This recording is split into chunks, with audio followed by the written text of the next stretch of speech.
Bonsoir à tous, j'espère que vous allez bien. On se retrouve pour un nouveau cours. Les Shuan Rachel Bat Yakot, Mordechai Ben Hirsch, Marcel Ben Hélène ainsi que Yudit Bat Kamuna pour la réfoua chez nos malades, dont Chana Dona Bat Rachel, avec votre permission, et pour la tzachat, ceux qui en ont besoin. On va reprendre un petit cours du Rav Hershey Kleiman ce soir, Bezrat Hashem. Donc on commence, comme à l'accoutumée, avec une petite histoire. On nous dit que lorsqu'un médecin il commence un traitement particulier pour son patient, il ne peut jamais dire et être 100% sûr que ça va marcher.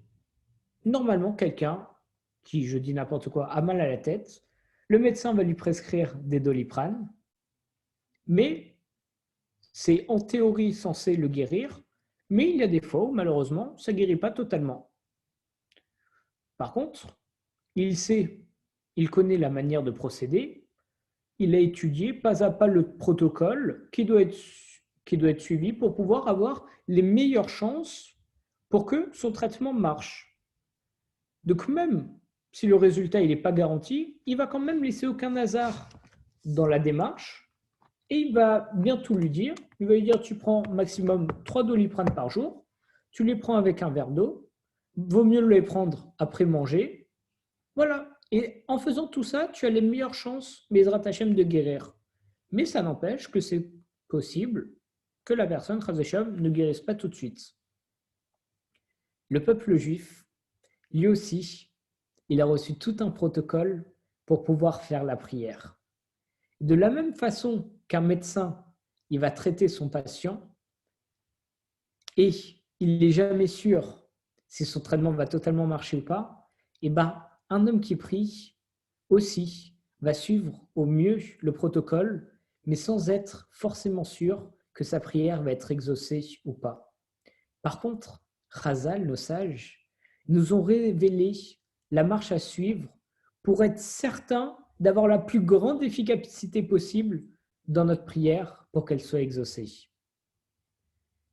L'ingrédient principal, c'est la kavana. C'est quoi la kavana? C'est le fait de se concentrer, de faire attention à tout ce qu'on dit. Et comme on le voit dans le Shulchan Aruch, on a une description claire de ce qu'on doit exactement visualiser dans la pensée pour pouvoir se concentrer, avoir une vraie kavana durant notamment l'amida, qui est le point le plus haut de la prière. En effet, comme on l'a déjà dit dans les précédents cours, la prière se forme un petit peu comme une pyramide. On augmente avec ce qui est des imra, etc., ishtabar, le schéma, jusqu'à arriver à la hamida. Et la hamida, c'est le moment où on est face à Akadosh Baruch Hu. On est en train de parler à Akadosh Baruch Hu. Et après, petit à petit, on redescend jusqu'à arriver à Aleno les Shaber. Donc, c'est pour ça qu'on essaye de se concentrer un maximum sur le Shmona Esrei, sur la Hamida. Et donc là, on doit avoir une très grande kavana. Le Shulchan Aruch, il nous dit qu'on doit garder à l'esprit qu'on se tient devant le roi des rois, Akadosh Baruch Hu, qui inspecte chacune de nos pensées. Akadosh Baruch Hu, à la fois il est intemporel, à la fois il est immortel, mais aussi il sait absolument tout. Et dont les choses qu'il sait, il sait exactement ce qui se passe dans nos têtes. Donc, lorsqu'on est en train de faire la mida, mais qu'en même temps on est en train de penser à qu'est-ce qu'on va dîner, Akadosh Baruch Hu, il le sait. Donc imaginez maintenant, vous vous retrouvez devant, je dis n'importe quoi, le président, et vous devez lui faire un discours pour lui demander quelque chose. D'abord, vous préparez le discours en avance. Vous êtes stressé, vous avez préparé ce moment des jours et des jours, vous avez révisé. Et lorsque vous lui parlez, vous êtes concentré que sur ce sujet et tout ce qui se passe à l'extérieur, vous l'oubliez totalement.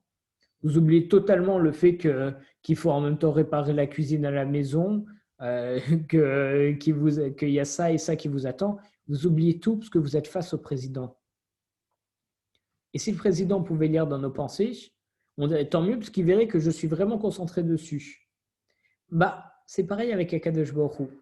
Lorsqu'on est face à Akadosh Baruch Hu, on est d'accord que c'est infiniment de fois plus élevé que d'être devant le président. Le président, il est limité à la France, il est limité matériellement, il est limité dans le temps, ça va changer, etc. Mais Akadosh Baruch Hu, il est là depuis toujours, il n'est pas limité par la nature, il peut faire des miracles, il peut absolument tout nous donner. Donc c'est un pouvoir et une chance extraordinaire qu'on a de pouvoir être face à lui tous les jours, au minimum 3 fois par jour. Je dis au minimum parce que ça tient qu'à nous de lui parler sans arrêt, même quand on est au chemin, de faire de l'aïdbo des doutes, c'est de s'isoler pour pouvoir parler avec Dieu et se reconcentrer sur soi-même. Mais c'est une chance extraordinaire qu'on a. Et c'est le maître du monde, le roi des rois. Mais maintenant, Akadosh Baruch Hu, il peut scruter nos pensées. Et moi, le premier, je ne suis pas toujours très concentré durant l'Amida. Je pense à droite, à gauche des choses. Mais une des choses qui vont nous permettre d'avoir une bonne concentration, c'est se rappeler quand même qu'on parle à Dieu, mais Dieu, il voit ce qu'il y a dans notre tête. Imaginez, vous parlez avec un ami, mais vous avez la tête ailleurs. Vous lui parlez, bah, votre ami, à un moment, il va vous dire, bon, écoute, tu me parles, mais tu es en train de penser à autre chose. Il y a autre chose qui te prend la tête. C'est pas grave, viens, on reparle plus tard. Lorsque tu seras concentré sur moi, là, c'est pas la peine. Tu me parles, tu sais même pas ce que tu me dis, ça sort de ta bouche, tu n'as même pas la conscience avec. Imaginez ça maintenant face à Kadosh Baruch Hu. C'est grave. On va lui demander d'avoir la santé, d'avoir la subsistance, de pouvoir reconstruire Jérusalem. On le remercie pour tout, etc., etc. Et quand on lui parle, on ne pense même pas à ce qu'on dit. Alors là, c'est sûr que malheureusement, à Kadosh Baruch Hu, et Chaz Hashem, il aura envie de nous dire, bon, écoute, tu n'es pas concentré avec moi, tu n'es pas vraiment avec moi, on repasse une prochaine fois. Et on a raté cette chance extraordinaire. Imaginez, vous êtes devant le président, il vous dit quelque chose comme ça, vous n'aurez plus jamais de rendez-vous. Déjà, vous avez eu un rendez-vous où vous êtes hyper content, il n'y en aura pas deux. Et là, vous imaginez, vous le ratez. Et nous, on a la chance d'être face au roi des rois et 3 fois par jour. Donc, c'est sûr qu'il faut se concentrer, c'est sûr qu'il faut faire attention, au moins savoir ce qu'on dit. Vous imaginez, on récite un discours, on ne sait même pas ce qu'on dit. Dans ce cas-là, quand je vais faire Modim, qui est une prière de remerciement, je vais commencer à me mettre à pleurer parce que je pense que c'est un moment où il faut pleurer. Qu'est-ce que tu me fais? Tu es en train de me remercier, mais tu pleures en même temps. Quand tu vas demander la santé, tu vas commencer à faire des grands mouvements de joie, etc. Tu demandes la santé, pourquoi tu fais des mouvements de joie? Il y a un problème entre comment on réagit, ce qu'on dit et ce qui est dit.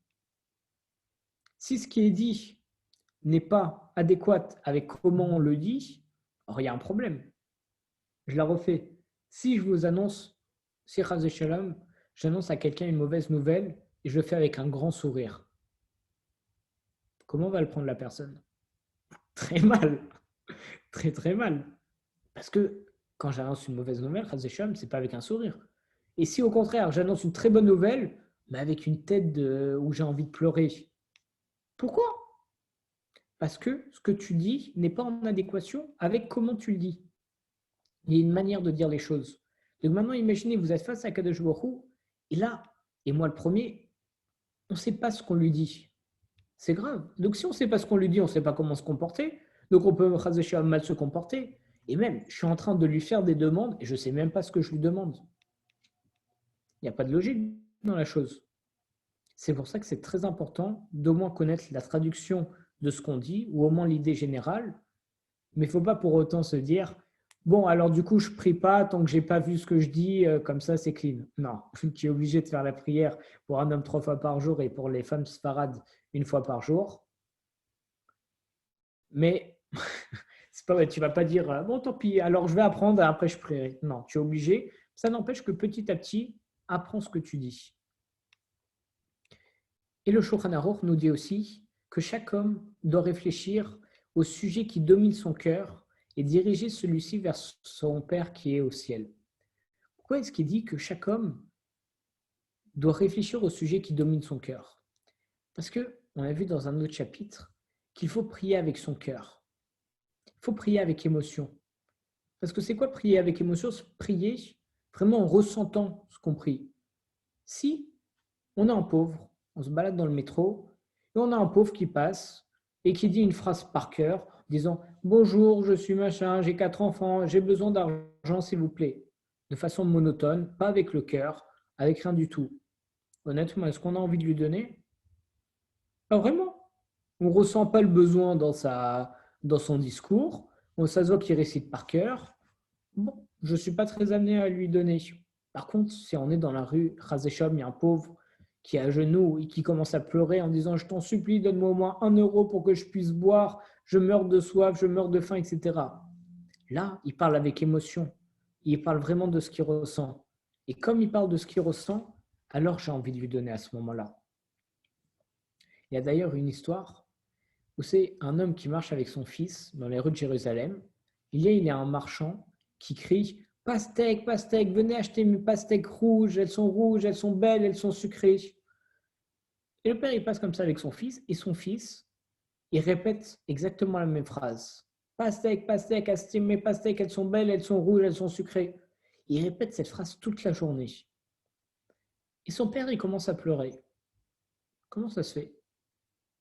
Sa femme, elle va le voir, elle dit, qu'est-ce qui t'arrive? Il dit, regarde, j'essaye d'étudier avec mon fils, et dès qu'on lit un truc, il l'oublie instantanément. Et là, on passe dans la rue, il y a un marchand qui crie pastèque, pastèque, achetez mes pastèques. Et il le répète toute la journée, il connaît la phrase par cœur. Et comment ça se fait? Il ne veut pas prendre la Gemara, mais il apprend par cœur cette phrase. Donc ils sont allés voir un Rav. Le Rav lui a dit, c'est normal. Parce que lorsque vous faites de la Gemara, vous ne le faites pas avec le cœur. Mais l'homme qui a crié acheter mes pastèques, il parlait avec son cœur. Parce qu'il aime ses pastèques. Il a besoin de vendre ses pastèques pour vivre. Et il les trouve vraiment belles, ces pastèques. Et comme on voit dans le traité Brachot au Davav Amoudbet, les paroles qui sortent du cœur, elles rentrent dans le cœur. Donc lorsque tu parles avec ton cœur, ça rentre dans le cœur de l'autre et ça vient dans l'autre et l'autre s'en rappelle et ça le touche. Lorsqu'on ne parle pas avec le cœur, alors ça ne rentre pas. C'est pour ça qu'on nous dit qu'il faut réfléchir à ce qui nous touche dans notre cœur. Parce qu'on va prendre cette émotion qui peut être sur un sujet rien à voir avec ce qu'on est en train de dire dans la prière, mais on va prendre cette émotion, ce réceptacle, et on va le mettre dans tout ce qu'on dit. Je vais penser à quelque chose qui me rend joyeux, et par cette joie que j'ai, je vais la transférer dans tout mon discours. Même s'il n'y a qu'un petit point qui me rend joyeux, je vais y penser pendant tout mon discours, comme ça, tout mon discours, je vais être joyeux. Et là, je vais faire un discours avec le cœur, et je vais mettre des émotions et je vais ressentir ce que je dis. Et c'est pour ça que c'est très important et que le Shulchan Aruch nous précise qu'il faut toujours faire ça avec cœur. Donc on voit qu'on a reçu l'instruction de parler à Kadosh Baruch Hu de la même manière qu'on parlerait avec un roi. Mais Akadosh Baruch Hu, en plus d'être notre roi, c'est aussi notre père. C'est pour ça que c'est conseillé et que nos sages ils l'ont écrit ainsi, d'utiliser des termes humains. Comme ça, on ressent mieux la chose. Et c'est une partie essentielle du, entre guillemets, protocole de la prière qui permet à un être inconcevable par l'esprit humain, parce qu'Akadosh Baruch Hu, on ne sait pas à quoi il ressemble, de revêtir une allure de réalité et pour que l'homme ressente tout ce qu'il dit. C'est pour ça que on va essayer de transformer un petit peu dans notre tête Akadosh Baruch Hu comme, entre guillemets, un humain, comme notre père et notre roi. Comme ça, on va mieux ressentir. Parce que si je me dis, bon allez, là je parle à Akadosh Baruch Hu, ni je sais à quoi il ressemble, ni je sais quoi que ce soit, comment il me répond, ni quoi, mais bon, je vais lui parler. Tu pars comme ça, tu pars dans un flou, c'est assez compliqué de vraiment ressentir la chose. Déjà, il n'est pas face à toi, tu ne le vois pas. Alors, c'est pour ça qu'on nous dit, imagine-toi comme si c'était un être humain, comme si tu te tenais devant un roi, comme si c'était à ton père que tu t'adressais. Comme ça, là, tu vas mieux t'imaginer et là, tu vas réussir à mieux prier. Et tout au long de la Torah, cette approche, elle a été utilisée justement pour conférer aux gens le pouvoir de ressentir ce qu'ils ne pouvaient pas pleinement appréhender. Parce que tu ne peux pas appréhender Akadosh Baruch Hu. Ce n'est pas à quoi il ressemble, par quoi il est constitué. Et par exemple, Chazal, nos sages, ils nous disent, et c'est d'ailleurs dans le traité Brachot, au Daf Nun Zain Amoudbet, à la page 57 au verso, ils nous disent, c'est quoi le feu du Gehinam? Ça représente 1/60e, le feu qu'on a aujourd'hui représente 1/60e du feu du Gehinam. Comme ça, on peut imaginer un peu à quoi ça ressemble le feu Chazé Shalom de l'enfer. À quoi ça ressemble? C'est 60 fois plus fort qu'une flamme qu'on aurait aujourd'hui. Et au moins, grâce à cette comparaison, un homme, il peut commencer à s'imaginer à peu près à quoi ça ressemblerait. On voit quelle douleur on a face à une petite brûlure. Et donc, maintenant, on peut comprendre à quel point c'est indescriptible ce qu'on pourrait ressentir à Shalom ou Gehinam. Et de la manière similaire, la Gemara dans le traité Nedarim, Moudaf Kavbet à Moudalef, à la page 22a, affirme que celui qui se met en colère, il subit les tourments de tous les types de Gehinam. Et pas seulement ça, il va aussi souffrir d'une maladie chronique. Et le Stapler, il soutient que la nécessité de cette comparaison, elle s'explique par le fait qu'aucune personne vivante, elle a dû affronter les douleurs du Gehinam. C'est normal. Une personne vivante ne peut pas avoir connu les douleurs du Gehinam. Donc, lorsqu'on nous parle de ça, comme on ne connaît pas cette sensation, notre cœur ne peut pas réagir face à ça. Je dis, bon, une douleur de Gehinam, cool, et je ne sais pas ce que c'est, mais je ne le saurais pas de sitôt, donc du coup, ça ne me fait rien comme menace, quoi, entre guillemets.